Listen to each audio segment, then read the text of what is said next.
بسم اللہ الرحمن الرحیم، السلام علیکم، نمسکار and good evening everyone. میں ہوں فخر یوسف زئی اور آپ دیکھ رہے ہیں ڈیبیٹ وتھ فخر۔ آج کی ڈیبیٹ مجھے یقین کریں، میں نے ابھی تک جب سے میں انٹرویوز کرتا ہوں لوگوں کے ساتھ، کچھ انٹرویوز ایسے ہیں جس کا میں بہت زیادہ شدت کے ساتھ انتظار کرتا ہوں اس اپنے مہمان کا جن کے ساتھ میری بات چل رہی ہوتی ہے۔ اور بھی کچھ لوگ ہیں، لیکن آج میرے ساتھ جو موجود ہے، یقین کریں مجھے دلی خوشی ہوئی، بہت عرصے کے بعد ان سے ملاقات ہو رہی ہے، ہوتی رہتی ہے، لیکن کیونکہ وہ بھی ایک مصروف شخصیت ہے، پولیٹیشین بھی ہے، اور آپ سارے لوگ ان کو جانتے بھی ہیں۔ آج مجھے جوائن کر رہے ہیں ہمارے سینئر سینیٹر افراسیاب خٹک صاحب۔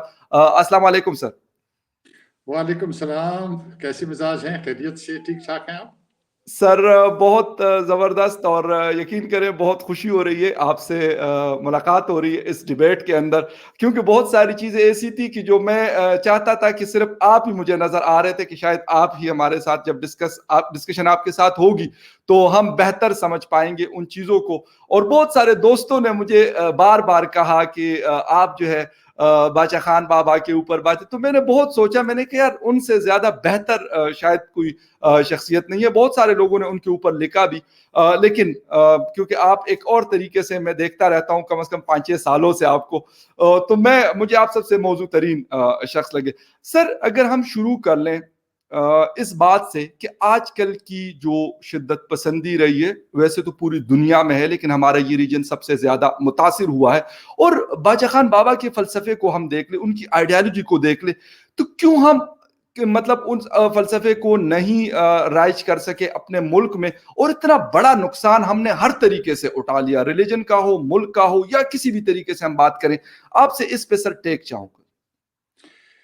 جی، گزارش یہ ہے کہ باچا خان 20ویں صدی کی بہت بڑی شخصیت تھے، اور Gandhi ji, Nelson Mandela, Martin Luther King اور باچا خان یہ عدم تشدد کے، اہنسا کے آئیکن تھے، علامت تھے، سمبل تھے، اور انہوں نے بڑی لمبی جدوجہد کی۔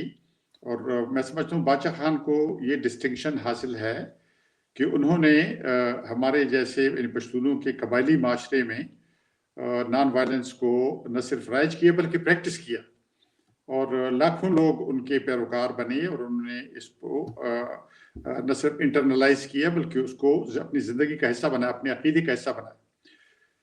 تو ان کی لمبی جدوجہد ہے، وہ آزادی پسند بھی تھے، فریڈم فائٹر، کلونیلزم سے آزادی کے لیے انہوں نے جدوجہد کی، اور جمہوریت کے لیے انہوں نے جدوجہد کی، انسانی حقوق کے لیے انہوں نے جدوجہد کی۔ ہمارے لیے تو بہت بڑی اعزاز کی بات ہے۔ میں جب نوجوان تھا 1972 میں، 1972 میں، جب وہ جلاوطنی سے واپس آئے تو کچھ عرصہ مجھے ان کے ساتھ کام کرنے کا اعزاز حاصل ہوا، اور میں نے ان سے سیکھا بہت کچھ، ایک نوجوان ایکٹیوسٹ کے طور پہ، ان کے پیروکار کے طور پہ میں نے ان سے سیکھا۔ وہ ہمیشہ پلٹ کے کہتے تھے، لوگ جب ان کی تعریف کرتے تھے وہ پلٹ کے کہتے تھے کہ میں انسان ہوں، اپنا فرض ادا کر رہا ہوں، آپ بھی انسان ہیں، اپنا فرض ادا کر رہے ہیں، ہم ایک دوسرے پہ احسان نہیں کر رہے۔ یہ تو ہم سب کا کام ہے۔